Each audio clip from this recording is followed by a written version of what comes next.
नफरत के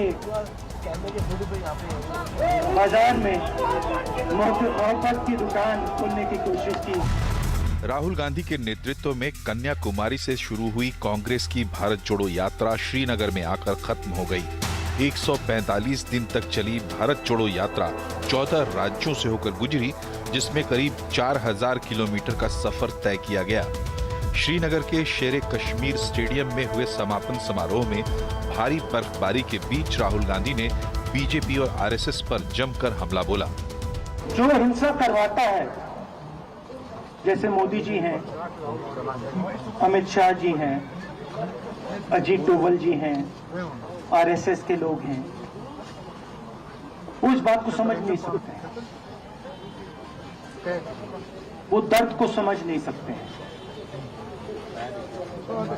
हम समझ सकते हैं। इससे पहले राहुल गांधी ने 29 जनवरी को श्रीनगर के लाल चौक पर तिरंगा फहराया था। इसके बाद उन्होंने एक प्रेस कॉन्फ्रेंस करके तमाम मुद्दों पर अपनी राय रखी। राहुल गांधी ने आर्टिकल 370 पर अपना स्टैंड साफ किया तो बीजेपी ने कश्मीर के हालात को लेकर राहुल पर हमला बोल दिया।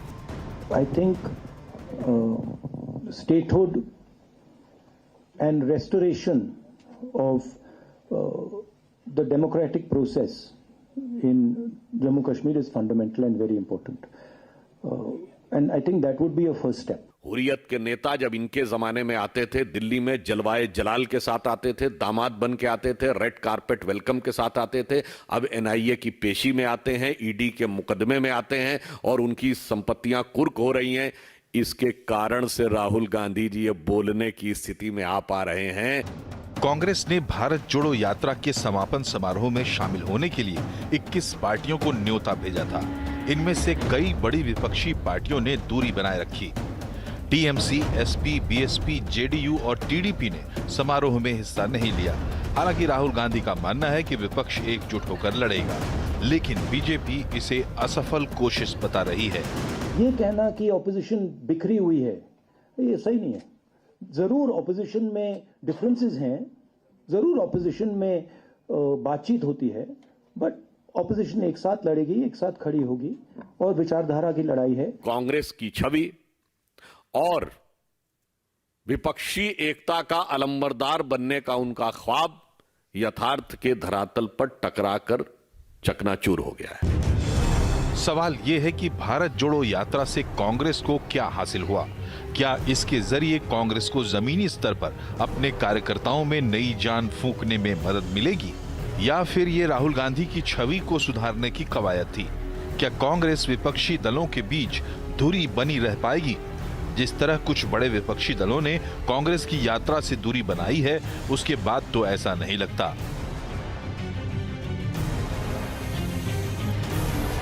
तो चर्चा आज इसी पे होगी। राहुल जी की यात्रा कंप्लीट हुई और इस यात्रा से क्या फ़ायदे हुए, क्या नुकसान हुए, कई सारे सवाल उठते हैं इसमें, लेकिन जो बहुत रेटरिक है उससे अलग हटके तो महत्वपूर्ण सवालों पे हम लोग चर्चा करना चाहते हैं। जो हमारे साथ मेहमान हैं, मैं उनसे आपका परिचय करा दूं। हमारे साथ है कांग्रेस की प्रवक्ता ओनिका मेहरोत्रा जी, भारतीय जनता पार्टी की तरफ से उनकी प्रवक्ता शाजिया इल्मी है हमारे साथ ही दो बहुत ही वरिष्ठ पत्रकार और प्रोफेसर प्रदीप सिंह जी हमारे साथ हैं, पत्रकार हैं, और अंबेडकर विश्वविद्यालय के प्राध्यापक अभय दुबे जी हैं। आप दोनों का बहुत बहुत स्वागत है इसमें। ओनिका जी, दो चीज़ें मैं आपसे समझना चाहता हूँ। एक तो ये कि यात्रा सफलतापूर्वक पूरी हुई, वहाँ पे कार्यक्रम हुआ, लेकिन एक चीज़ मैं जो नोटिस कर रहा था, ये सवाल है मेरा कि हर जगह राहुल जी जब ये कहते हैं कि हम मोहब्बत की दुकान खोल रहे हैं और नफ़रत के खिलाफ ये भारत जोड़ो यात्रा है, लेकिन हर रैली, हर प्रेस कॉन्फ्रेंस में, हर बातचीत में वो बीजेपी, आरएसएस, उन तमाम लोगों पे करारा अटैक करते हैं। आज तो नाम ले लेके अटैक कर रहे थे कि वो हिंसा फैलाते हैं, वो घूम नहीं सकते जिस तरह से हम घूम रहे हैं। तो ये किस तरीके की भारत जोड़ो यात्रा या यात्रा है जिसमें आप कह तो रहे हैं कि मोहब्बत की दुकान खोल रहे हैं, लेकिन हर जगह आप इस तरीके की बात कर रहे हैं? बिल्कुल ठीक आपने बात उठाई है और मैं ये कहना चाहूंगी सर, ऐसी भारी बर्फबारी में क्या कभी किसी नेता को देखा है बेबाकी से बात करते हुए? ये वही बात कर सकते हैं जिसकी आंखों में चमक हो और बातों में खनक हो। ये वही बात कर सकते हैं जो ये देखते हैं कि देश बट रहा है। ये वो बात कर सकते हैं जो ये समझते हैं कि जिस तरह से हिंदुस्तान को बांटा जा रहा है, जिस तरह से हेट स्पीचेस और तुष्टीकरण की राजनीति की जा रही है, ये वही बात कर सकता है। पीड़ा होती है, दुख होता है जब हम देखते हैं। और ये यात्रा उसी का फलस्वरूप है कि हम वो चाहते हैं इस देश में अमन और शांति हो। इसलिए वो नेता ये बोल सकता है जो बेबाकी से बात काम करता हो, वो नेता ये नहीं बोल सकता जिसने देश को बांटा हो। इसलिए हिम्मत भी है और ताकत भी है और शायद ये हौसला भी मिलता है इन देशवासियों से मिलके, उनकी बातें सुन के, जो आम जनता है। देखिए ये टर्निंग पॉइंट है भारत की इतिहास में सर, और ऐसा टर्निंग पॉइंट है कि लोग इस सच्चाई से जुड़ना चाहते हैं। लोग तंग आ चुके हैं, वो फटीक जो पॉलिटिक्स में आ चुका था, जो जिस तरह से ये मोदी जी ने एक तरह से डिक्टेटरशिप का माहौल आरएसएस और बीजेपी वालों ने कर रखा था, उस माहौल को तोड़ते हुए बेबाकी से बाहर निकल आह्वान किया है राहुल जी ने। और मुझे लगता है ये सूत्रधार है और इससे बातों से बात जुड़ी है, लोगों से लोग जुड़े हैं और मोहब्बत का पैगाम इसी के थ्रू जाता है कि हम नहीं चाहते कि देश बटे, हम नहीं चाहते लड़ाइयाँ हो। इसीलिए कहा जाता है कि ऐसी राजनीति से बचिए और ऐसी राजनीति दीजिए तो देश में एक तरह से विकास की राजनीति हो, ना कि वो जो सिर्फ एक बेईमानी और डिक्टेटरशिप की राजनीति हो जहां आपको बोलने का भी अधिकार नहीं हो।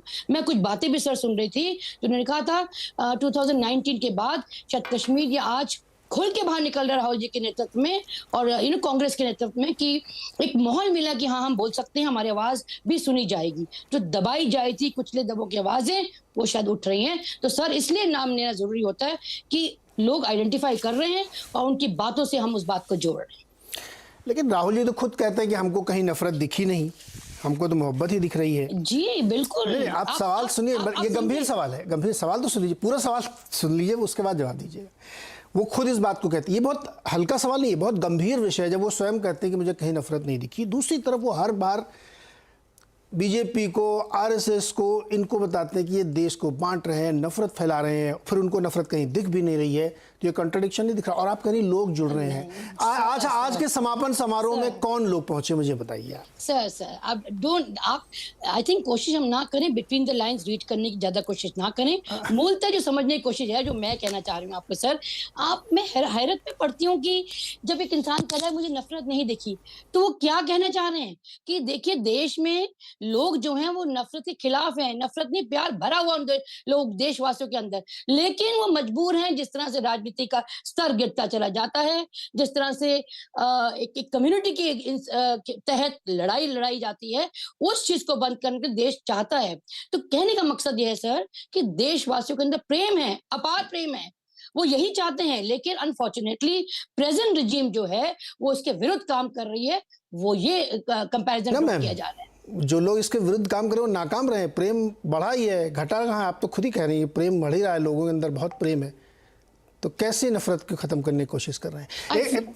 जी बोलिए। बहुत सर, यही तो कंपैरिजन है और यही तो हम लोगों की बात आप तक पहुंचाना चाह रहे हैं। देखिए मीडिया या और माध्यम तो रहा नहीं कि लोगों की बात पहुंचे। आप जानते हैं किस तरह जो यूट्यूबर्स हैं, जो पैरेलल चैनल्स चलते हैं, जिसकी आवाज़ अभी भी दबाई जाने की कोशिश की जाती है, शायद वो इस बात को निकाल रहे हैं। और उसके माध्यम से भी अगर देखेंगे जो लोगों ने बातें बताई हैं सर, कि वो यही पैगाम देना चाह रहे हैं कि वाकई इस देश में मोहब्बत और अमन का ही, भाईचारा का पैगाम रहा है। लेकिन प्रेजेंट रजीम ने जिस तरह से बंटवारे की राजनीति की है, उससे कहीं ना कहीं देश आहत हुआ है। वो ये सिमिली ड्रॉ की गई है सर। ओके शाजिया जी, आरोप सुन लिए होंगे आपने कि आप लोग जो है नफरत फैला रहे थे, ये प्रेम फैला रही हैं, कांग्रेस की तरफ से प्रेम फैलाया जा रहा है। और आप लोग इस यात्रा का मजाक उड़ा रहे हैं कि ये तो पिकनिक है। जी देखिए, सबसे पहले तो कांग्रेस की प्रवक्ता की बात सुनने के जवाब में सबसे पहले मैं ये कहूँगी कि जो कुछ भी कहूँगी वो तथ्यों के आधार पे कहूँगी, कल्पना का सहारा नहीं लूँगी। उसके बाद मैं अपनी बात शुरू करती हूँ। अब एक एक करके, सबसे पहले तो ना तो भारत हमारा टूट रहा था कि उसको जोड़ने की ज़रूरत थी, तो ये औचित्य की बात है। हाँ, कांग्रेस पार्टी ज़रूर टूट की कगार पर थी, है, होगी, ये हम नहीं जानते कि कितना टूटेगी। उसके लिए राहुल गांधी जी ने कुछ किया, कम से कम ये दिखाया कि वो अभी दिखने वाले और फौरन गायब हो जाने वाले नेता नहीं हैं। कम से कम उन्होंने 140 दिनों में ये सब कम से कम ये तो जाहिर किया, और ये उनकी पार्टी के लिए अच्छा, उनके खुद के लिए अच्छा है, उनके स्वास्थ्य के लिए अच्छा है, उनके स्टैमिना के लिए बहुत अच्छा है उनके। तो मुझे लगता है ये बहुत अच्छी बात है। दूसरी बात, क्या पूरा देश को लग रहा है कि सारे जो कुछ भी है इस देश की पूरी राजनीति और उसका जो केंद्र बिंदु वो क्या ये है कि क्या राहुल गांधी लगातार 3-4 महीने तक काम कर सकते हैं, भागेंगे नहीं, रहेंगे? अगर लोगों को लगता है या कांग्रेस को लगता है या किसी तरह का ये एक दिमाग में कुछ डिल्यूजन है, तो शायद उनका मकसद सही होगा कि उनको लगता है कि लोग सिर्फ ये जानना चाह रहे हैं, तो ये जवाब मिल गया है। और उसके अलावा इतना बड़ा कन्फ्यूजन मुझे नज़र आ रहा है, या तो कन्फ्यूजन है दिमाग में या कंफ्यूज करने की कोशिश है, या फिर दोनों चीज़ें सही हैं कि नफ़रत या बहुत थी जिसको हटा रहे थे अपने राहुल भाई, या फिर नफ़रत नहीं थी क्योंकि उनको दिखा वही मोहब्बत। तो किसी को समझ में नहीं आया कि क्या हुआ यहाँ पे, कि कितनी नफ़रत थी और कितनी हटानी थी और कितनी मोहब्बत को लाना था। तो इसमें बहुत बड़ा एक मतलब एक मुझे लगता है असमंजस सा बना हुआ है जी कि अच्छा राजनीति करनी मुझे मौका जरूर दीजिएगा। पूरा तो यात्रा थी, इसका राजनीतिक मकसद नहीं था, लेकिन तब भी विकास की राजनीति थी। तो उसमें भी कंफ्यूजन है कि फिर क्यों यात्रा थी, क्यों? एक तो भारत जोड़ो यात्रा, तो भारत टूट नहीं रहा था लेकिन उसको जोड़ने की कोशिश। शादी जी आप कोशिश भी कैसे की जा रही है? कुमार जी को नहीं बोलने दीजिए, आपने मुझे नहीं मुझे एक बस 30 सेकंड और आपने देखिए रोक दिया। बोलिए नहीं आप देखिए, अब एक और अब देखिए, अच्छा भारत को जोड़ा किस तरह से जा रहा है, जो भारत ना तो टूट रहा है ना कभी टूटेगा। आप सोचिए उसको जोड़ा कन्हैया कुमार जी की सहायता से जोड़ा जा रहा है, मतलब टुकड़े टुकड़े गैंग के जो सबसे परचम फैलाने वाले जो थे उनके साथ मिलजुल कर भारत को जोड़ने की कोशिश हो रही है। देखिए इससे ज्यादा मतलब अब हंसे इंसान की रोए समझ में नहीं आ रहा है। तो वो मोनिका जी, तो ये बहुत सारी चीजें हैं। मोनिका जी आप जवाब दीजिए। मुझे तो वाकई क्या तो कहूँ, बीजेपी मोनिका जी ने बहुत देर तक बोला, मैं उनके सारे नहीं शाजा जी मैं प्लीज रिप्लाई कर दूं। बहुत अम्यूजिंग आपका रिप्लाई लगा मुझे। कंफ्यूजन से हम कितने रैटल्ड हो गए हैं, वो सबको दुनिया को दिख रहा है। कंफ्यूज्ड हैं। एक मिनट मैम, एक लेट मी रिप्लाई प्लीज। आपने क्या कहा? जोड़ो भारत जोड़ो, अब आप नकल कर रही हैं, टूट का रहा है। अब आप नकल कर रही हैं मैडम, आप उनको सुनिए ना कोई शाजिया, ओरिजिनल बात कीजिए ना, मैंने तो एक्सपोज किया। शाजिया इल्मी उनको बोलने दीजिए, आपके बारी है तो आप जवाब दीजिए जी। I'm sorry if you are amused, but let me tell you one thing. Ma'am कह रही है भारत टूट कहाँ था, जोड़ो। आई थिंक ये जोड़ो वर्ड को बहुत लिटरली बीजेपी वाले ले गए हैं। शायद इनको जोड़ना तोड़ना की राजनीति ज्यादा समझ आती है। प्लीज मैम, जोड़ने का मतलब भारत को डिवाइडेड नहीं है। बहुत ही लिटरली ले लिया था। आप फिर आप मैं पर्सनली आपके बारे में बोलूं कि आप कहाँ थे और कहाँ किस पार्टी में आगे, वो रहने दीजिए please. Let's not be personal. मैं सिर्फ आपको समझाना चाह रही हूँ। जी हाँ, जोड़ने की जरूरत थी, जी जोड़ने की जरूरत थी। आपके बारे में बोल सकती हूँ कि आपको कोई पार्टी नहीं लेना चाहती और आपकी पार्टी सब भाग रहे हैं, तो मतलब नहीं पर्सनली आप क्यों बोलेंगे? अगर आप जवाब नहीं दे पाएंगे तभी तो बोलेंगे पर्सनली आप। शाजिया इल्मी, नहीं आपने कुछ निजी, एक मिनट, शाजिया इल्मी और ओनिका दोनों लोग एक मिनट नहीं करेंगे। शाजिया जी, ओनिका जी दोनों लोग शांत हो जाओ, मैं ऑडियो डाउन करा दूंगा, दोनों लोगों को ऑडियो डाउन कर दीजिए। देखिए ये आवाज अड्डा की डिबेट का तरीका नहीं है। शाजिया आप ध्यान से सुन लीजिए, आपको पूरा मौका दे रहा हूं मैं, उनको पूरा मौका दे रहा हूं। 4 लोग हैं, 1 घंटे बहस करनी है, आप उनकी बात सुनिए ना, आपको जो रिबटल काउंटर करना आप करिएगा, बट उनको एक बार कंप्लीट कर दीजिए। आपको बीच में वो नहीं बोल रही थी ना, आप उनके बीच में बोलिए प्लीज। उनका जी संक्षेप में कंप्लीट करें, फिर साजिया जवाब देंगे। Sorry, I just take a minute sir. देखिए बुखलाहट इतनी ज्यादा है, मैं तो पहले कह रही हूँ, टी शर्ट से लेके उनकी चलने की, उनकी स्टेमिना की, हम तो आप सबको भी न्योता दे रहे हैं कि आइए ना 1 किलोमीटर चल लीजिए। तो बहरहाल आप अपनी फिक्र ना करके आप इसमें लगी हुई हैं कि स्टेमिना बड़ा आ गया है या 4 मिनट लगातार चल लिए, आप उसमें लग गए हैं उनकी जो स्वरूप को देखने के लिए, जो आप बहुत चेष्टा कर चुके बिगाड़ने के लिए, ना कि ये देखने के लिए कि बीजेपी को आगे क्या करने। देखिए मैम, ये झटका तो आपको बहुत लगा है बीजेपी को इस यात्रा से। हमारा पूर्णतः सिर्फ यही लक्ष्य था कि भारत को जोड़ना है। ओनिका जी जवाब ले लें, ओनिका जी आप जवाब ले लें करके। हाँ शाजी आप बोलिए। अच्छा सुनिए, तो मैंने तो मुबारकबाद दी थी कि बहुत अच्छी बात है कि उनके पर्सनल स्वास्थ्य के लिए बहुत अच्छा है और शायद उनके पार्टी का स्वास्थ्य भी इससे बेहतर होगा। मैं उससे बढ़कर एक देश के स्वास्थ्य की बात कर रही थी और मैं जानना चाह रही थी, और ये इसलिए मैं थोड़ा मजाकिया ढंग में और तंज के साथ कह रही थी, तो शायद उस तंज को आप समझ नहीं पाई कि उनकी मसल और उनके स्टैमिनास के लिए अच्छा है, क्योंकि मैं तंजिया अंदाज में कहना चाह रही थी कि एक तरफ तो वो कह रहे हैं कि उनका राजनीति से कुछ लेना देना नहीं है, फिर राजनीतिक दलों को बुला रहे हैं। अब वो राजनीतिक 21 दलों में से 5 दल ही सामने आते हैं, तो कितना वो जुड़ना चाह रहे हैं कितना नहीं, ये भी सामने सबको दिख रहा है। अच्छा, और जहाँ तक अगर बौखलाने की बात है तो मैं उनका स्वागत क्यों करूँगी, और क्यों कोई बौखलाएगा। मुझे तो लगता है कि बाकी दल जो अपोजिशन के हैं, जो भाजपा को सुबह शाम गालियां बकते हैं, वो खुद ही राहुल गांधी जी के पास नहीं आना चाहते। वो तो एक पॉलिटिकल अनटचेबिलिटी जो अब कांग्रेस पार्टी की बन गई है, उसको खत्म करने की चेष्टा कर रहे थे, वो भी नहीं खत्म हो पा रही। शाजिया, सवाल मेरा आपसे, कम से कम उनकी स्वास्थ्य अच्छा हो गया, शाजिया उनको देंगे। हाँ ठीक है, वो जवाब देंगे। राहुल जी को आपसे मेरा सवाल ये है, बहुत अच्छी बात है कि क्या बीजेपी, सवाल सुनिए ना शाजिया जी, अरे ठीक है, वो उन्होंने एक्सेप्ट कर लिया, बहुत अच्छी तरह से हुआ था। ठीक है, नहीं देखिए शाजिया प्लीज, अब हो गया ना, आपने कह दिया, मैं तो खुद बहुत तारीफ करूँ, एक टी शर्ट में हो गए, इंस्पिरेशन है, इसमें कोई बड़ी बात नहीं, और आप भले तंज करें, लेकिन मैं सीरियस नोट पर कह रहा हूँ कि ये अच्छी बात है। लेकिन मैं सवाल मेरा ये, आप लोग चिंतित हैं, बीजेपी वाले चिंतित हैं उनकी यात्रा की सफलता से क्या? मुझे लगता है कि ना भाजपा जी को बालों को छोड़ दीजिए, मुझे लगता है कोई भी चिंतित नहीं है, क्योंकि वो खुद ही कह रहे हैं कि उनकी यात्रा जो है दरअसल राजनीतिक नहीं है। इसीलिए लोग उनसे सवाल पूछ रहे हैं कि फिर राजनीतिक दलों को आप क्यों बुलाना चाह रहे थे। लोग तो ये भी सवाल पूछ रहे हैं कि जोड़ना शब्द को क्यों इस्तेमाल किया गया। अब खुद ऑपोजिशन के बाकी जो लोग हैं, प्लेयर्स हैं, वो बताएं कि वो कितने चिंतित हैं, और क्या कि या फिर राहुल गांधी चिंता बढ़ा रहे हैं अपनी कांग्रेस पार्टी की कि घटा रहे हैं। क्या वो सेफ प्ले कर रहे हैं कि भाई अगर अच्छा चल जाए और नतीजे अच्छे आ जाएं 8 राज्यों के चुनाव में, तब तो मैं कहूँगा कि यात्रा का असर है, और अगर हर जगह वहाँ पे भी विफल रहे तो कह दूंगा राजनीतिक यात्रा। ये तो खैर भविष्य की बात है, अभी से वो तैयारी की जा रही है। जी मेहरोत्रा जी, जी बिल्कुल जी। ओनिका जी, यस सर। ये दूसरा सवाल मेरा ये था कि बहुत सारे लोगों को आपने इनवाइट किया, ये बहुत सीरियस क्वेश्चन है, हम लोग लगातार इसको देख रहे हैं कि आपके साथ दल नहीं जुड़ना चाहते या थोड़ा सा वो हेजिटेंट हैं, कन्नी काट जाते हैं। आप यूपी में गए तो यूपी वाले नहीं जुड़े, फिर आप आगे बढ़े। अच्छा, ये जब समापन समारोह था तो यहाँ कम से कम लोगों को आना चाहिए था, कोई आया नहीं, क्यों नहीं आया? क्या आप लोगों को ऐसा लगता है कि लोग थोड़ा सा बचने की कोशिश कर रहे हैं?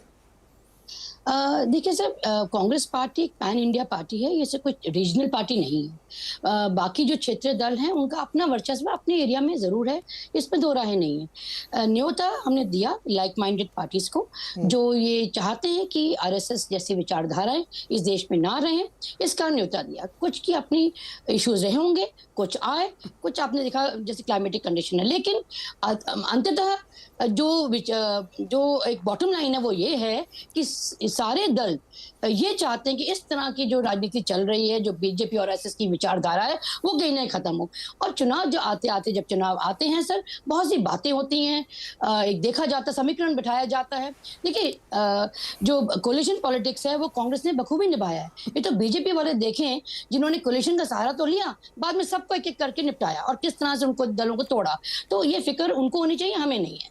कांग्रेस आपने नहीं निपटाया, फिर भी आपके साथ नहीं। देखिए, जेडीयू, ऐसी बात नहीं है। नीतीश कुमार जी कितना आपके समर्थन में खड़े थे, उनके यहाँ से कोई नहीं देखिए, समर्थन भारत एसपी, बीएसपी, टीएमसी, कोई नहीं आ रहा ना। देखिए, आप कितना भी कहें, नहीं, भारत जोड़ो यात्रा का समर्थन खाली ट्वीट पे नहीं होता मैम, या तो आप भी समझती हैं कि खाली ट्वीट कर देने से थोड़ी समर्थन हो जाता है कि हाँ मैं आपके साथ हूँ, आशीर्वाद मेरा बना हुआ है, विश बेस्ट विशेष, ये कहने से थोड़ी यात्रा होती है। मकसद तो ये था कि सबको आप लेके आए और उसकी भूमिका बने 2024 की, लेकिन वो नहीं हुआ। इसलिए मेरा सवाल आपसे बनता था। एक सवाल आखिरी और उसके बाद मैं मेहमान के पास जाऊंगा। धारा 370 पर क्या राय है कांग्रेस की? क्या आप लोग ऐसा प्रॉमिस कर रहे हैं कि हम आएंगे तो हम फिर पलट देंगे, रीइंस्टेट कर देंगे? देखिए, आपने वो राहुल जी का इंटरव्यू भी सुना? नहीं, वो मेरे को समझ में नहीं आया, इसलिए मैंने पूछा। उन्होंने क्या कहा मेरे को समझ में नहीं आया। वो डिटेलिंग में देखिए, I would also not like to go इस पर्टिकुलर इशू पे। इसमें सीनियर लीडर्स बैठेंगे, क्या विचारधारा बनती कैसे, I don't think so I should be in a position to reply to this question in particular. नहीं, ये मुझे जवाब आपका अच्छा लगा। साजिया, इस पे आप तंज नहीं कर सकती। देखिए, ये बहुत सफाई से उन्होंने रख दिया कि इस पे ये उनके बड़े नेता तय करेंगे कि क्या उनकी राय बनती है। That's good answer. इस पे अब कोई चर्चा की जरूरत नहीं, क्योंकि वो स्वयं साफ नहीं। चूंकि राहुल गांधी ने कहा था कि स्टेटहुड आना चाहिए, डेमोक्रेटिक फ्रेमवर्क में आना चाहिए। उसका क्या मतलब मुझे समझ में नहीं आया था, क्योंकि एक पॉलिटिकल इशू है ये कि क्या आप 370 फिर से लगाना चाहते हैं, 35 से फिर से रीइंस्टेट करना चाहते हैं? ये महत्वपूर्ण सवाल है जिसका जवाब कांग्रेस को देना चाहिए। अब मैं चलता हूँ प्रदीप जी और अभय जी के पास। प्रदीप सर, 145 दिन के इस सफर में कांग्रेस कहां पहुंची? देखिए नीरज जी, इस 145 दिन के सफर पे कुछ प्लस पॉइंट है, कुछ माइनस पॉइंट। सवाल यह है कि कांग्रेस का उद्देश्य क्या था। एक उद्देश्य जो बार बार बीच बीच में नेता, खासतौर से जयराम रमेश कहते रहे या दूसरे नेता, राहुल गांधी की छवि को बदलना, इमेज मेकओवर। और बार ये कहा गया कि उनकी पप्पू की जो छवि बना दी गई थी बीजेपी ने, उनके विरोधियों ने, उसको बदलना था। दूसरा, उनकी जो पार्ट टाइम पॉलिटिशियन की छवि थी उसको बदलना। इन दोनों मुद्दों पर मुझे लगता है ये यात्रा सफल रही है। कम से कम आज की तारीख में तो ये कह ही सकते हैं, बाद में क्या होगा कोई नहीं जानता। तो ये 2 प्लस पॉइंट है राहुल गांधी के राजनीतिक व्यक्तित्व को लेकर।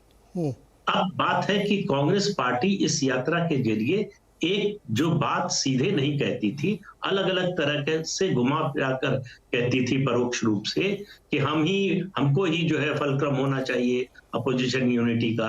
अभी 2 दिन पहले भी जयराम रमेश ने कहा कांग्रेस के बिना किसी अपोजिशन यूनिटी का कोई मतलब नहीं है। तो कांग्रेस पार्टी की कोशिश थी कि इस यात्रा के जरिए राहुल गांधी के पास एक राजनीतिक पूंजी जमा, पॉलिटिकल कैपिटल बने, जिसके कारण बाकी विपक्षी दलों को यह सोचने पर मजबूर होना पड़े कि कांग्रेस के साथ खड़े होना चाहिए अगर बीजेपी और नरेंद्र मोदी से लड़ना है। ये जो है, ये मुझे लगता है ये बड़ी योजना थी कि, क्योंकि देखिए कांग्रेस जो ये यात्रा शुरू हुई उसमें एक कारण ये भी था कि जिस तरह से G20 का उभार हुआ, उससे लगा कि राहुल गांधी की लीडरशिप को लेकर कांग्रेस में ही सवाल उठ रहे। लेकिन प्रदीप जी ये किसके बीच में अपनी इमेज मेकओवर कर रहे थे? वो पहले तो उन्होंने अपनी पार्टी के अंदर अपनी लीडरशिप को एस्टैब्लिश किया। अब जो है G23 ने जो सवाल उठाए थे, उनमें से बहुत से सवालों का जवाब इस यात्रा से उन्होंने दे दिया है। तो कांग्रेस पार्टी के अंदर उनकी लीडरशिप को मतलब कोई चुनौती नहीं थी, लेकिन उनके रवैये से कि वो कांग्रेस अध्यक्ष नहीं बनेंगे, वो पार्लियामेंट्री पार्टी के लीडर नहीं बनेंगे, वो सरकार होगी तो मंत्री नहीं बनेंगे, वो कोई इस तरह की जिम्मेदारी नहीं लेंगे, लेकिन फैसले सारे करेंगे, इस पर सवाल उठ रहे हैं। अब शायद वो सवाल नहीं उठेंगे। लेकिन कांग्रेस पार्टी को क्या फायदा हुआ, मुझे नहीं लगता। आप देखिए कि 18-19 साल से राहुल गांधी पार्लियामेंट्री पॉलिटिक्स में है, और 18-19 साल बाद सिर्फ 12 साल पहले जो पार्टी बनी है उसका नेता, अगर लोगों के पॉलिटिक्स में परसेप्शन बड़ा मैटर करता है, लोगों की धारणा में अगर अरविंद केजरीवाल विपक्ष को लीड करने के लिए राहुल गांधी से बेहतर नेता है, ये छवि बनती है, तो मुझे लगता है कि राहुल गांधी के लिए इससे बड़ा सेटबैक कुछ नहीं हो सकता, वो भी लोकसभा चुनाव से 1.25 साल पहले। तो कुल मिलाकर जो इस यात्रा का नतीजा कांग्रेस चाहती रही होगी पार्टी के स्तर पर, उसका कोई असर दिखाई नहीं दे रहा है कि पार्टी का जनाधार बढ़ गया या बढ़ने की उम्मीद हो, पार्टी का संगठन ठीक हो गया, पार्टी में जो अंदरूनी झगड़े थे, मनमुटाव था, असंतोष था, वो खत्म हो गया। आप शुरू कीजिए केरल से, केरल में झगड़े खत्म होने की बजाय बढ़ी गए हैं, जिस तरह से शशि थरूर के खिलाफ कैंपेन चल रहा है। कर्नाटक में देख लीजिए सिद्धरमैया और DK शिव कुमार का, राजस्थान में देख लीजिए। तो इस तरह से जो दरारें आपस में थी, वो ये यात्रा पाट नहीं पाई जी। तो कुल मिलाकर मेरा ये कहना है कि राहुल गांधी को इस यात्रा से फायदा हुआ है, कांग्रेस पार्टी को अभी फायदा होता हुआ दिखा नहीं है। उसका आकलन होगा जब ये 9 राज्यों के चुनाव। प्रदीप जी, मुझे ये समझ में नहीं आ रहा पर्सनली भी कैसे फायदा हुआ। आपके फैसले को तब भी कोई चुनौती नहीं देता था और अब भी नहीं देगा। G23 लोगों को कंफ्यूजन न हो, मतलब जो कांग्रेस के असंतुष्ट लोग थे उनको हम लोग G23 मीडिया ने कहना शुरू किया था, उनके बीच में तो अभी भी देखिए ना, राजस्थान में वही स्थिति, कर्नाटक में वही स्थिति, कुछ लोग कह रहे हैं कि DK शिव कुमार को ही आगे बढ़ा दिया जाएगा तो वो झगड़ा, ये सब तमाम चीज़ें चल रही हैं। तो राहुल जी ने क्या इमेज मेकओवर किया? पार्टी के अंदर भी सब कुछ वैसे ही चल रहा है जैसे पैसे चल रहा था पहले, बट एक चीज़ हुई कि एक सफलतापूर्वक एक बड़ी यात्रा उन्होंने की, इसके अलावा क्या बदला? इसके अलावा देखिए, सवाल यह है, किसी भी पार्लियामेंट्री डेमोक्रेसी में नेता की ताकत, उसकी हैसियत, उसका रुतबा बनता है उसके वोट दिलाने की क्षमता से। राहुल गांधी को अभी ये साबित करना है कि उनके पास वोट दिलाने की क्षमता है। उन पर जो सवाल उठ रहे थे वो बड़े बेसिक हो गए थे। उनके वोट दिलाने की क्षमता की बात तो पीछे चली गई थी कि भाई राहुल गांधी के पास काम क्या है। अगर वो पार्टी के अध्यक्ष भी नहीं बनेंगे, अगर पार्लियामेंट्री पार्टी के लीडर भी नहीं बनेंगे, सरकार होगी तो मंत्री भी नहीं बनेंगे, तो आखिर क्या करेंगे? लेकिन सारे फैसले लेंगे। तो अब चूंकि वो ताकत नहीं है, इसलिए उनका जो है रुक्का चलता नहीं है जी। हाई कमान का। आप देखिए, राजस्थान सबसे बड़ा उदाहरण, रिवोल्ट किया एक तरह से अशोक गहलोत ने। उनके लोग बैठक में आने की बजाय, जो सेंट्रल ऑब्जर्वर गए, उस बैठक में आने की बजाय चले गए स्पीकर के पास इस्तीफा देने। और बाद में अशोक गहलोत ने समझाया कि मैं शामिल नहीं था, मेरे कुछ लोग, 3-4 लोग थे, उन्होंने ये रिवोल्ट किया था। उनमें से किसी के खिलाफ एक नोटिस भी जारी नहीं हुआ, एक्शन की तो बात दूर है। हाँ, वो तो स्थिति अभी भी बनी हुई है सर। यही तो मैं जानने की कोशिश कर रहा हूँ आप लोगों के माध्यम से। एक मिनट सर आता हूँ दुबे जी के पास। दुबे जी, क्या इस यात्रा के समापन के बाद विश्लेषक के तौर पर आपको क्या हासिल हुआ दिख रहा है? कांग्रेस को, राहुल जी को क्या बदला? देखिए, पहली बात तो ये है कि उनकी यात्रा सफल रही। ये उनके विरोधी भी मान रहे हैं, आलोचक भी मान रहे हैं, यात्रा सफल रही। और राहुल गांधी ने भी कुछ दिन पहले एक वक्तव्य दिया था कि मैंने पुराने राहुल गांधी को मार दिया। उस वक्तव्य को सुनकर मुझे लगा कि वो अपने व्यक्तिगत मोक्ष की तलाश में थे, और वो व्यक्तिगत मोक्ष उनकी अपनी निगाह में और कुछ उनके प्रशंसकों और आलोचकों की निगाह में राहुल गांधी को मिल गया है। उन्होंने अपने राजनीति, वो एक गंभीर राजनेता हैं, लगातार राजनीति करना चाहते हैं और इस तरह की छवि बनाना चाहते हैं कि पूरे देश पे पार्टी पॉलिटिक्स से परे जाकर एक मंच पर खड़े होकर सारे देश को संबोधित कर सकें। ऐसी कोशिश थी उनकी, ऐसी छवि बनाने की। और वो, मुझे लगता है कि राहुल गांधी को लगता है कि उनकी ये छवि बन गई है। पहली बात तो ये है। दूसरी बात ये, इससे कांग्रेस को क्या फायदा होगा, जो आपने सवाल पूछा। मैं ये मानता हूं कि ये अब पता चलेगा, यात्रा से नहीं पता चल सकता है। सवाल ये है कि इस यात्रा के बाद एक अधिवेशन होगा, उस अधिवेशन में कांग्रेस क्या नीति अपनाती है। हमारा लोकतंत्र समुदायों का लोकतंत्र है, विभिन्न समुदायों के नेताओं से आप जुड़ते हैं, पार्टी को जोड़ते हैं, जो समुदाय आपको छोड़कर चले गए हैं उनको अपनी ओर आकृष्ट करते हैं, उससे आपका जनाधार बनता है। तो अब देखना यह पड़ेगा कि कांग्रेस अपने जनाधार को बढ़ाने के लिए, इसका निरंतर क्षय हुआ है 60 के दशक के बाद धीरे धीरे। शुरू में बहुत दिनों तक दिखाई नहीं पड़ा, कांग्रेस सत्ता में बनी रही, लेकिन अब साफ दिखाई देने लगा है कि समाज के कौन कौन से हिस्से जो पहले कांग्रेस का साथ देते थे, अब कांग्रेस को छोड़कर चले गए हैं, दूसरी पार्टियों में गए हैं, भाजपा के साथ गए हैं। तो उनको वापस लाने के लिए कांग्रेस के पास क्या रणनीति है, राहुल गांधी के पास क्या रणनीति है। उनको व्यक्तिगत मोक्ष मिल गया है, उनका नेतृत्व जो कुछ भी था वो पूरी तरह स्थापित हो गया है, और पार्टी के बाहर भी उनकी छवि अच्छी हुई है। ये सब बातें तो ठीक हैं, लेकिन अब क्या इसके बाद? इसकी पहली परीक्षा होगी उत्तर पूर्व में। उत्तर पूर्व, देखिए, जब से नरेंद्र मोदी प्रधानमंत्री बने हैं, भाजपा का नया विस्तार उत्तर पूर्व में हुआ है। बाकी तो जहां भाजपा थी वहीं मजबूत हुई है, लेकिन उत्तर पूर्व एक ऐसा क्षेत्र है जहां भाजपा ने अपने कदम नए बढ़ाए हैं। क्या कांग्रेस भाजपा को उत्तर पूर्व से बेदखल कर सकती है? पहली बात। इसकी दूसरी परीक्षा होगी कर्नाटक में, जहां कांग्रेस को 100% बहुमत से वो चुनाव जीतना ही है। उनके नए अध्यक्ष भी कर्नाटक के हैं।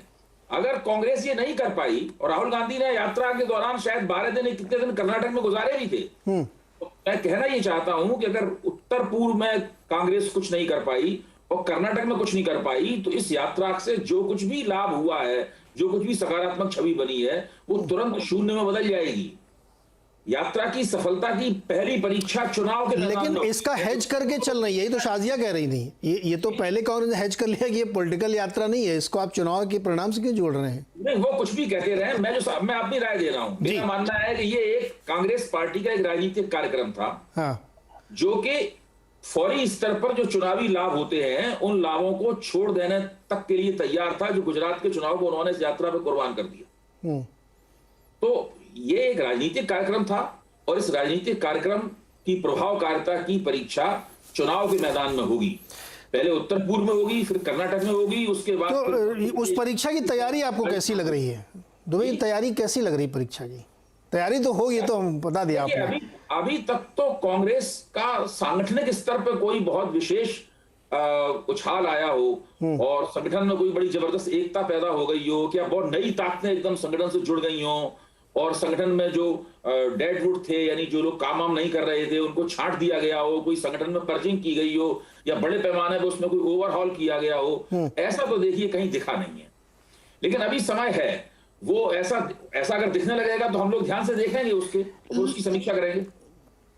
लेकिन कांग्रेस, आप बिल्कुल सही कह रहे हैं, मैं इसीलिए आप लोगों से पूछना चाहता चूंकि आप लोग पढ़ते लिखते रहते हैं सर, ये कांग्रेस में जो इस यात्रा के दौरान जो उनका जी ने बताया है कि बहुत मेहनत की, चले सफलता की, लेकिन कांग्रेस के अंदर ही कुछ लोग ऐसे हैं जो राहुल जी की यात्रा में ना ठंडा पानी डालना चाहते हैं। हालांकि ठंड से आजकल वो डरते नहीं है, लेकिन फिर भी वो और बर्फीला पानी इनमें डालने की कोशिश करते हैं, जैसे दिग्विजय सिंह, उनके आगे माइक ही हटा लिया गया। तो ये क्या है? देखिए, ये कैसा संगठन चला रहे हैं आप जिसमें आपके नेता आपकी बात नहीं सुनते? देखिए, कांग्रेस की जो कई समस्याएं थी और एक समस्या ये भी है कि कांग्रेस का आला कमान धीरे धीरे कमजोर हो गया है। जब किसी पार्टी का आला कमान कमजोर हो जाता है और निर्णय क्षमता भी उसकी गिर जाती है, उसके बाद क्षेत्रीय स्तर पर जो दूसरे सूबेदार होते हैं या छोटे बड़े नेता होते हैं, वो सब अपनी मर्जी से काम करने लगते हैं। और तो अब सवाल ये है कि आला कमान कैसे मजबूत बनेगा, इसकी कुछ जिम्मेदारी राहुल गांधी पे है, कुछ जिम्मेदारी नए अध्यक्ष के ऊपर है। नए अध्यक्ष तो अभी तक उस जिम्मेदारी को निभाते हुए लगते नहीं है। राहुल गांधी की यात्रा पूरी हो गई है, अब उनके पास समय होगा तो वो आला कमान को मजबूत बनाएंगे। वो दो जगह ऐसे मान लीजिए, राजस्थान में पायलट के बीच में और गहलोत के बीच में एक विवाद है, वो विवाद सब लोग जानते हैं। पंजाब कांग्रेस के अंदर लतियाव हमेशा होता रहता है। कर्नाटक में तमाम सारे झगड़े हैं। जी, शायद नेटवर्क इशू है। शाह जी, आपके पास आता हूँ। ये सवाल एक्चुअली आपसे भी जुड़ा हुआ है और कांग्रेस से खास तौर पे। इस यात्रा के दौरान हम जो बार बार लगातार सवाल पूछ ही रहे हैं कि भाई इसमें जो जिन दलों को साथ लाने की कोशिश करें, कोई साथ इनके साथ जुड़ नहीं रहा है। आपके भी बहुत सारे सहयोगी आपको छोड़ के गए, ये भी एक फैक्ट है। क्यों कांग्रेस से इतनी दल दूरी क्यों बना रहे हैं लोग, इनके साथ क्यों नहीं आना चाह रहे हैं? ये इसके बाद फिर मोनिका जी आपकी बात का जवाब देंगी। जी, तो सबसे पहले अभय जी ने अभी भी कहा कि दरअसल ये यात्रा एक राजनीतिक कार्यक्रम था और इस राजनीतिक कार्यक्रम के लिए गुजरात को उन्होंने कुर्बान कर दिया। अब इस शब्दों के हेरफेर को मैं समझना चाह रही हूँ और जानना चाह रही हूँ कि तो एक राजनीतिक कार्यक्रम जिसे यात्रा कहा जा रहा है, उसके लिए राजनीति को कुर्बान किया जा रहा है, क्योंकि गुजरात इलेक्शन ज़ाहिर है राजनीति है। इसके अलावा दूसरा सवाल जो मुझे जो मेरे दिमाग में उभरता है वो ये कि क्या वाकई में पहली से एक भूमि तैयार की गई है कि अगर इलेक्शन में अच्छे सीट्स आ गई या पूरी विफलता नहीं मिली, तब तो यात्रा को आप कह सकते हैं कि बड़ी वाकई में राजनीति अच्छी थी और लोगों से कनेक्ट हुआ, एक संवाद शुरू हुआ, एक संपर्क हुआ जो कामयाब रहा। या फिर पहली से भूमि बना ली है, चलो मेरी तो छवि ठीक हो जाए, जो राहुल जी ने सोचा कि मैं कम से कम ये ना दिखूं कि मैं पार्ट टाइम एक एक्टर हूँ पॉलिटिक्स में, पर एक फुल टाइम प्लेयर हूँ। तो ये अच्छा, अब क्यों पार्टियां आना नहीं चाह रही हैं, वो बहुत जाहिर सी बात है। वो अब बड़ा आसान है कांग्रेस की प्रवक्ता को कह देना कि वो क्षेत्रीय दल हैं। अरे वो क्षेत्रीय दल जहाँ जहाँ पे हैं वहाँ कांग्रेस नहीं है। अब टीएमसी क्यों आना चाहेगी कांग्रेस के साथ, आप खुद सोचिए। अब बीजेडी क्यों आना चाहेगी, आप खुद सोचिए। अब आप खुद बताइए कि बजाय भारत जोड़ने के जो कर्नाटक में हाल है या फिर राजस्थान में है या फिर केरल में जो हो रहा है, उसका क्यों जवाब नहीं दिया जा रहा। और मेरा काम सिर्फ एक पार्टी के तौर पर सिर्फ एक हमेशा आलोचना नहीं करनी है, लेकिन आप देखिए कि जिस तरह से नहीं, मतलब हर वक्त की मैं तो बाकायदा कह रही हूँ कि राहुल जी ने अपने लिए, अपने खुद के स्वास्थ्य के लिए मेहनत की, लेकिन ये वाकई में बहुत ही कंफ्यूजिंग मुद्दा है कि वो ये यात्रा क्या थी, इससे वाकई में राजनीति तौर पर लाभ है कि नहीं। अब बाकी लोग आना नहीं चाह रहे हैं, आप बताइए अरविंद केजरीवाल क्यों आना चाहेंगे, ममता बनर्जी क्यों आना चाहेंगी? क्योंकि जाहिर है उनकी पूरी जो सत्ता है या जो उनकी पूरी पॉलिटिक्स है वो तो कांग्रेस विरोध पर आधारित है और वो तो भाजपा को प्रिंसिपल ऑपोजिशन पार्टीज देखते हैं। जी, मोनिका जी, यात्रा का लक्ष्य पूरा हो गया? सर मुझे पहले थोड़ा जवाब देने दीजिए। हाँ, बिल्कुल दीजिए ना। बड़ा क्योंकि ये मुझे लगता है बीजेपी वालों को अपना नाम जो ना बीजेपी छोड़ के बीजेवाई कर देना चाहिए, भारत जोड़ो यात्रा, क्योंकि अभी वो उसी में परप्लेक्स्ड है, घूमे हुए हैं। तो बीजेपी के बाद बीजेवाई कर दे तो शायद इनके सेहत के लिए अच्छा रहेगा ऑन अ लाइटर नोट।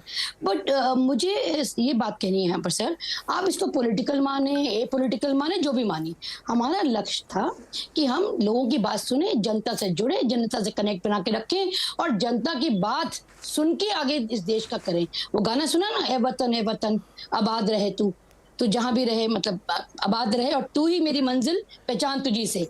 तो वो लक्ष्य था भारत के अंदर भारत के लोगों की बात करना और ना कि कुल पूंजीपतियों को आगे बढ़ाना। तो वो मकसद तो पूरा हुआ सर, और वाकई दुनिया जुड़ी, देश जुड़ा, लोग जुड़े और लोग खुद आए, ना कि रैलियों में जैसे आप बसों से भर के लाते हैं। ये लक्ष्य था कि आम जनता से कनेक्ट बनाए, सिर्फ मन की बात तन की बात ना करके लोगों की बात करें, और वो लक्ष्य मुझे लगता है बखूबी हमने निभाया। हाँ, अभय जी ठीक कह रहे हैं कि पॉलिटिकल गेन, फायदा हो क्या हो, वो वाकई चुनाव जब होंगे देखा जाएगा, इसमें कोई दो राय नहीं है। असली टेस्ट होगा कर्नाटक चुनाव में। असली नकली तो नहीं कहते लेजिटिमेट। देखिए आप ठीक कहते हैं, पॉलिटिकल पार्टीज हैं, उन जीत हार का काफी श्रेय और निर्भय एक पॉलिटिकल पार्टी को आगे बढ़ने में है। मेरा मानना यह है, जो बीजेपी ने लकीर अपनी लंबी कर रखी थी, हमने उसको मिटाने की कोशिश नहीं की, हमने अपनी लकीर उनसे ज्यादा बड़ी कर ली। अब वो ढूंढते हैं रास्ता, उनको क्या ढूंढना है। हमारा मकसद था कि हम ये जो हेट पॉलिटिक्स है और ये डिवाइड की पॉलिटिक्स वो हटा के लव और इंक्लूसिवनेस की बात करें, जो हमें लगता है बखूबी हमने निभाया। हाँ, कुछ कमी रह गई होगी तो उसका भी हम कुछ ना कुछ सोल्यूशन ढूंढेंगे। तो एक ओपननेस है, बड़ा दिल है, छोटापन नहीं है सर, और बड़े दिल से और बड़े खुल के मन से हम ये गए थे। और देखिए पूरे यात्रा में हमने कोई कांग्रेस का फ्लैग नहीं लिया था सर, भारत का, देश का, इंडिया का फ्लैग लेके हम चले थे और उसकी इज्जत और मान सम्मान हमने पूरा रखा। नहीं ठीक है, राहुल जी खुद कह रहे हैं वो तपस्वी है, कोई शक नहीं इसमें। छोटा सा एक ब्रेक लेना मुझे, लौट के आगे चर्चा को आगे बढ़ाते हैं, क्योंकि ये है तो पॉलिटिकली, इसमें कोई शक नहीं है। लौट के आगे सवाल को और जानने की कोशिश करते हैं अभय जी से और प्रदीप जी से कि ये विपक्षी दल क्यों नहीं जुड़ रहे भाई इनसे। जो लोग घोषित तौर पे कह रहे थे, यही इसी चैनल में बैठ के जनता दल यूनाइटेड के प्रवक्ता कह रहे थे हाँ हम तो राहुल जी के नेतृत्व को भी स्वीकार करेंगे, जयराम रमेश जी कह रहे हैं, और जम्मू या कश्मीर जाने में उनको समझ में नहीं आ रहा क्यों नहीं जा रहे, डरते हैं क्या जाड़े से। वो छोटे से ब्रेक के बाद इस पर बातचीत करेंगे।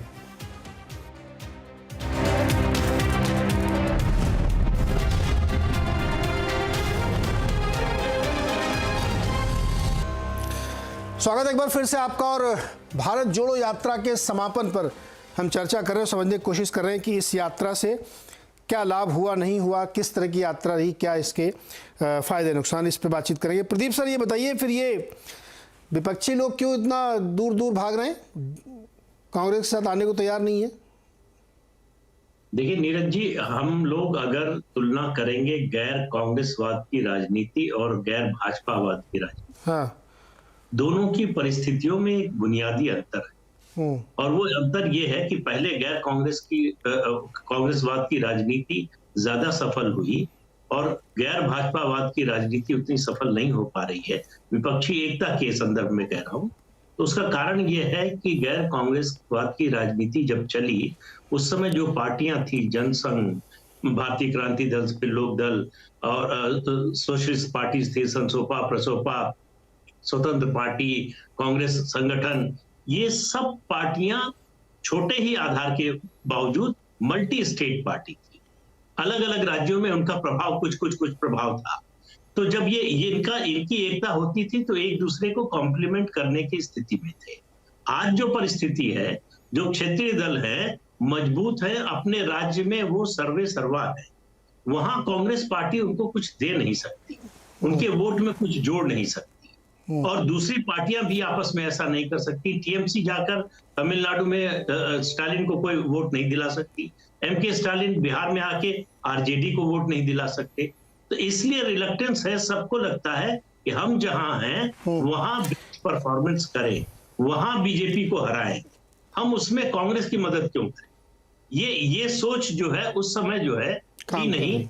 जो 89 की एकता हुई वीपी सिंह के समय, जनता दल और भाजपा उस समय दो मल्टी स्टेट पार्टीज थी।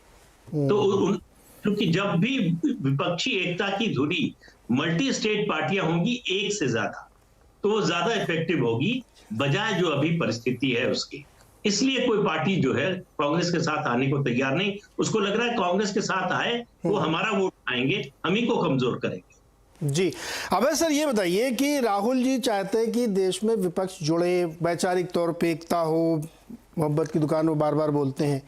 इधर पीछे से ये सब लोग पलीता लगाते रहते हैं, रामचरितमानस फाड़ेंगे, जलाएंगे, फिर उनको महासचिव बना देंगे समाजवादी पार्टी वाले, डिबेट में बुलाएंगे तो आएंगे नहीं, बिहार के मंत्री जी ऐसा बयान देंगे, फिर एक कर्नाटक के लेखक जी ऐसा बयान देंगे। तो ये सब क्या है? राहुल जी की मेहनत पे पानी फेर रहे हैं सब लोग।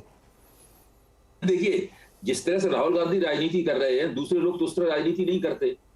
उन लोगों की राजनीतिक विरासत सबकी अलग अलग तरह है, लोग उसके हिसाब से अपने वक्तव्य देते हैं। राहुल गांधी ये चाहते हैं कि इस यात्रा के फलस्वरूप कांग्रेस को विपक्षी एकता का आधार मान लिया जाए और सारी कुछ विपक्षी एकता की कार्रवाई उनके आसपास हो। लेकिन ये दरअसल गैर भाजपावाद की राजनीति 3 मुकामों पर चल रही है। एक मुकाम तो खुद कांग्रेस का है, उसी को दिखाने के लिए कांग्रेस ने इतने पार्टियों को वहां पे निमंत्रित किया था, उसमें 5-7 पार्टियां उनके पास नहीं गई और 5-7 पार्टियों को उन्होंने बुलाया नहीं था। लेकिन बाकी 2 और मुकाम है। एक नीतीश कुमार का मुकाम है। नीतीश कुमार पटना से दिल्ली की यात्रा करते रहते हैं और तमाम विपक्ष की पार्टियों को 2024 के चुनाव को ध्यान में रखकर मिलते हैं, अंदाजा लगाने की कोशिश करते हैं कि भाई इनका क्या इरादा होगा। दूसरी तरफ ममता बनर्जी और चंद्रशेखर राव के नेतृत्व में एक फेडरल फ्रंट बनाने की कोशिश चल रही है। उसमें उन संगठनों को बुलाया जाता है जिनको कांग्रेस नहीं बुलाती, खुद चंद्रशेखर राव को कांग्रेस ने नहीं बुलाया था। तो ये अभी गैर भाजपावाद की राजनीति जो है वो कई हिस्सों में बटी हुई है। ये जो 2023 में जो 9 या 10 राज्यों के चुनाव होंगे, इसके बाद में ये देखना पड़ेगा हम लोगों को, क्या ये एक मंच पे आने की स्थिति में है? कैसे आएंगे सर? लोग एक मंच पे आने की स्थिति में होंगे तो विपक्ष की एकता का कोई मीजान बनेगा, वरना नहीं बनेगा। नहीं कैसे होगा? उनका ये सवाल मेरा आपसे भी है, ये सीरियस सवाल है। आप इतनी मेहनत करके देश जोड़ रहे हो, इधर ये रामचरितमानस पे आपका व्यू क्या है? कांग्रेस क्या कह रही है? रामचरितमानस जला रहे हैं, गालियां दे रहे हैं, बैन करो, ये करो, फिर उसको प्रमोट कर, ये बहुत सीरियस इशू है। आप देश जोड़ रहे हैं, ये इधर तोड़ रहे हैं लोग। बताइए क्या कांग्रेस की राय क्या है? आपके सहयोग से ही सरकार चले बिहार में शायद। जाहिर सी बात है कि जब हम इन चीजों को प्रमोट नहीं करते और कुछ दलों के लोग ऐसे कहते हैं तो एक डिफेक्ट पड़ता तो है, जाहिर सी बात है, इसमें कोई डिनाइल नहीं है सर। और इस चीज को मान के चलें और उसको जो करेक्शन पाथ है उसको लेना ही पड़ेगा। फॉर एग्जांपल अगर दिग्विजय की बात भी करें जो उन्होंने बोला, उसके बाद पार्टी के मन से कहा गया कि जिनका वैचारिक अपना विचार था जो कि उनको नहीं कहना चाहिए, और राहुल जी ने और हम सब नेताओं ने कहा कि पर्सनल व्यू है और आर्मी को कभी भी बिलिटल ना कांग्रेस ने करने की कोशिश की ना कांग्रेस करेगी। बट जाहिर सी बात है जब ऐसी बातें निकलती हैं फर्क पड़ता है, लेकिन हम वो पार्टी है जिसको एक्नॉलेज भी करते हैं। इस तरह से बीजेपी की तरह नहीं सर, चाकू तेज कर लीजिए, घर पे ये लगा लीजिए, वो लगा लीजिए, ये सब बातें करके और गोली मारो डैश डैश को, वो सब बातें करके प्रमोशन नहीं मिलती। इतना तो क्लियर है कांग्रेस में। लेकिन बहरहाल बीजेपी को इनमें शायद ताकत दिखाई देती है, वो ऐसी बातें करती। जो दिग्विजय जी सबूत मांग रहे थे वो क्या था? वो कौन सी पॉलिटिक्स? देखिए पॉलिटिक्स गलत है, हमने कहा इस बात को। लेकिन अगर हम उसकी बात करें, पुलवामा केस की बात करें, तो जो क्वेश्चन रेज किए ना सर, वो क्या पर्टिनेंट नहीं थे कि 300 किलो आरडीएक्स कहां से आया, क्यों देवेंद्र सिंह डीएसपी को क्यों स्कॉट फ्री छोड़ दिया गया, क्यों नहीं इंक्वायरी बिठाएगी? क्या सवाल पूछना गलत है? जो देश हित में है, जो सीक्रेसी के हिसाब से नहीं बताया जाए, जाहिर सी बात है नहीं बताई जाएगी वो आर्मी। नहीं, आप दिग्विजय सिंह की बात से सहमत ही नहीं? वही तो सवाल पूछना, फिर क्यों उनका खंडन क्यों किया आपने? उनका माइक क्यों हटवा दिया? माइक नहीं हटाया बिकॉज फोकस यात्रा का ये नहीं है, ये मंच नहीं है। जब हम पॉलिटिकल बातें करेंगे, जब हम अटैक करेंगे ओपोनेंट को और पूछेंगे, सवाल जरूर पूछे जाएंगे, उसमें कोई डिनाइल नहीं है, लेकिन वक्त तगाजा है। आप आर्मी को हमने हमेशा एक तो मुझे ये बड़ी आपत्ति है सारे राजनीतिक दलों से, जब कुछ बयान में फंस जाओ तो ये उनका निजी बयान था। अरे निजी बयान है तो पब्लिक में क्यों दे रहे हो भाई? निजी बयान अपने मन में दे लो ना। सुप्रीम कोर्ट ने क्या कहा कि जो नेता अपना बयान देगा वो खुद रिस्पॉन्सिबल है, तो ये कहां से बातें? नहीं, ये बातें इसलिए नहीं, अगर नहीं सुनिए ना, अगर निजी बयान आपका कोई है, आप अपने मन में सोच लिए, जो लोग थिएटर करते हो जानते हो कि स्वागत में हम लोग कुछ चीजें बोलते हैं, अपने मन से अपने लिए बोलते रहते हैं, तो आप खुद में बोलिए ना, पब्लिक में क्यों बोलते हैं जो बात आपकी पर्सनल है?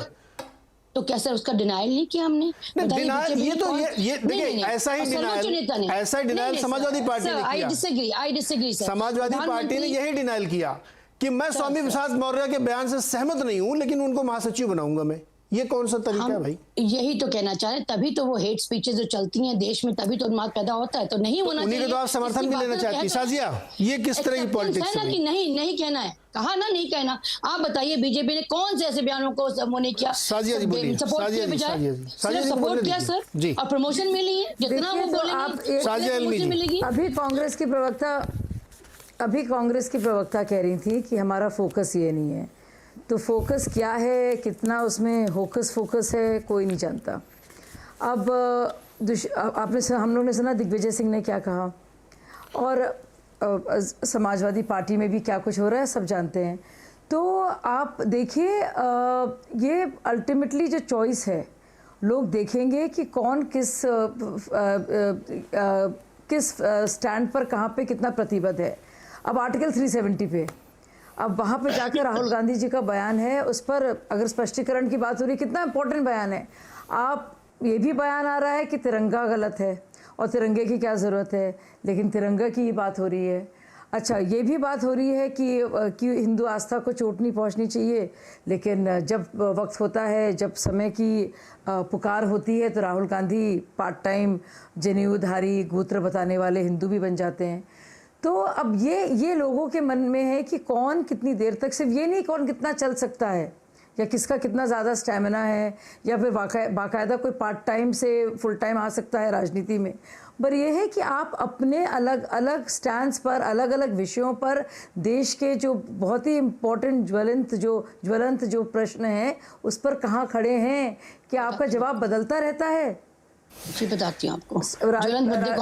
अलग अलग राज्यों में होने के साथ, अलग अलग कॉन्स्टिट्यूएंसी के साथ 10 सेकंड की भाषा की परिभाषा बदलती रहती है कि क्या है, आपका स्टैंड क्या है। मुझे लगता है एक स्थायी होना उसका बहुत जरूरी है। जी साजिया जी, समय समाप्त हो रहा है। 10 सेकंड सोनिका जी, स्टैंड है 10 सेकंड्स, 10 सेकंड बात कर रही हैं। ज्वलंत मुद्दे, अनएम्प्लॉयमेंट, प्राइस राइज, हेट्रेड, उसकी बात नहीं करते ना। प्रधानमंत्री ने कभी भी प्रेस कॉन्फ्रेंस की है? सर्वोच्च नेता हमारे देश के प्रधानमंत्री क्या प्रेस कॉन्फ्रेंस करके देश को जम्मू और कश्मीर में क्या था ज्वलंत मुद्दा? बताइए, क्या बयान दिया राहुल गांधी ने? आप अनएम्प्लॉयमेंट बहाल हो स्टेटहुड की, एमएसएमई की बात करती हैं, लद्दाख के लिए अलग मुकाम हो, नहीं तो लद्दाख को तो अलग बना दिया है। आपको सिर्फ इस देश को बांटना है, बांटने की रोज बात होती है, बंद करिए। तो यही तो पॉलिटिक्स हो रही है यात्रा के दौरान, यही तो यात्रा के दौरान पॉलिटिक्स हो रही है ओनिका जी। अच्छा, 2 संपादक हमारे साथ बैठे हुए। सर, आप लोग इस यात्रा पर आपको एक संपादकीय लिखना है, लेकिन मैं आपको ये कह रहा हूँ, वो जो बॉक्स आइटम होता है ना, इसमें केवल 3 लाइन की होती, रीडिंग टाइम 20 सेकेंड। बताइए कैसे लिखेंगे? प्रदीप जी पहले आप बताइए, संपादकीय का क्विक एडिट 20 सेकंड वाला इस यात्रा पर। इसमें केवल 3 लाइन की होती, रीडिंग टाइम 20 सेकंड। बताइए कैसे लिखेंगे? प्रदीप जी पहले आप बताइए, 20 सेकंड वाला इस यात्रा पर लिखना होगा। तो केवल बड़ा मुश्किल काम दिया है आपने, ये मतलब सिलेबस से बाहर का सवाल दिया है। मैं कहूँगा 9 दिन चले 2.5 कोस। जो लक्ष्य लेकर चले थे वहां तक पहुंचे नहीं, कुछ आगे बढ़े हैं। तो इसलिए जो है इसको इसी रूप में लिखूंगा। जी दुबे जी, सर आसान सवाल तो मैं देता ही नहीं हूँ। 20 सेकंड में क्विक एडिट बॉक्स आइटम।